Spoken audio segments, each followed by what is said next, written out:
हम श्लोक में धृतराष्ट्र ने संजय से जो प्रश्न किया था, संजय उस प्रश्न का उत्तर दूसरे श्लोक में देते हैं। भगवत गीता अध्याय 1 श्लोक 2।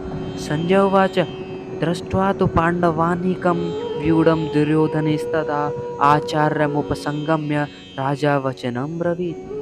संजय बोले, उस समय वज्रव्यूह से खड़ी हुई पांडव सेना को देखकर और द्रोणाचार्य के पास जाकर राजा दुर्योधन यह वचन बोला।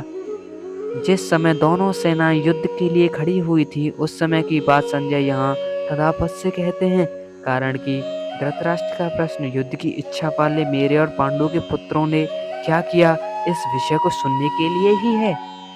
पांडव की सेना वज्रव्यूह से खड़ी हुई सेना को देखने का तात्पर्य है कि पांडवों की सेना बड़े ही सुचारू रूप से और एक ही भाव से खड़ी थी, अर्थात उनके सैनिकों में दो भाव नहीं थे, मतभेद नहीं था। उनके पक्ष में धर्म और भगवान श्री कृष्ण थे।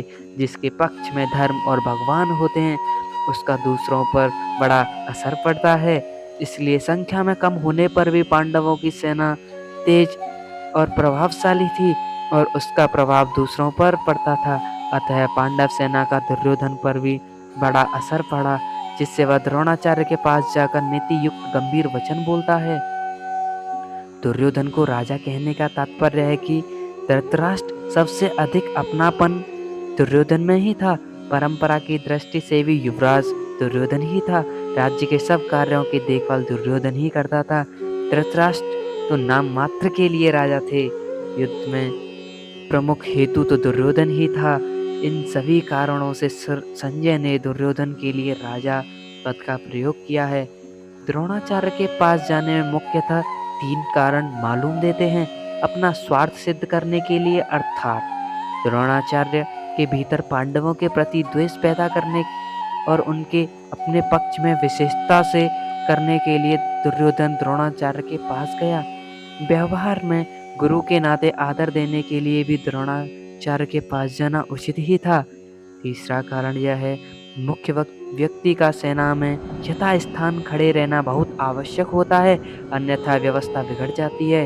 इसलिए दुर्योधन का द्रोणाचार्य के पास खुद का जाना उचित ही समझा। यहाँ शंका हो सकती है कि दुर्योधन को तो पितामह भीष्म के पास जाना चाहिए था, जो कि सेनापति थे, पर दुर्योधन गुरु द्रोणाचार्य के पास ही क्यों गए। इसका समाधान यह है कि द्रोण और भीष्म दोनों उभय पक्षपाती थे, अर्थात वे कौरव और पांडव दोनों का ही पक्ष रखते थे। उस सेना में भी द्रोणाचार्य को ज्यादा राजी करना था, क्योंकि द्रोणाचार्य के साथ दुर्योधन गुरु के नाते तो स्नेह था, पर कुटुंब के नाते स्नेह नहीं था, और अर्जुन पर द्रोणाचार्य की विशेष कृपा थी। अतः उनको राजी करने के लिए दुर्योधन के पास जाना उचित ही था। व्यवहार में भी यही देखा जाता है, जिसके साथ स्नेह नहीं है, उससे अपना स्वार्थ सिद्ध करने के लिए मनुष्य उसको ज्यादा आदर देना राजी समझता है। दुर्योधन के मन में यह विश्वास था कि भीष्म जी तो हमारे दादा ही हैं, अतः उनके पास न जाऊं तो भी कोई बात नहीं। न जाने से अगर वे नाराज भी हो जाएंगे तो मैं किसी तरह से उनको राजी कर लूंगा, कारण कि पितामह भीष्म के साथ दुर्योधन का कौटुंबिक संबंध और स्नेह था ही। भीष्म का भी उसके साथ कौटुंबिक संबंध और स्नेह था, इसलिए भीष्म जी ने दुर्योधन को राजी करने के लिए जोर से शंख बजाया। यह वचनम ब्रवीत कहने का पर्याप्त यह है, क्योंकि अब्रवीत क्रिया के अंतर ही वचनम आ जाता है, और अर्थात दुर्योधन बोलेगा तो वचन ही बोलेगा, इसलिए यहाँ वचनम शब्द की आवश्यकता नहीं थी।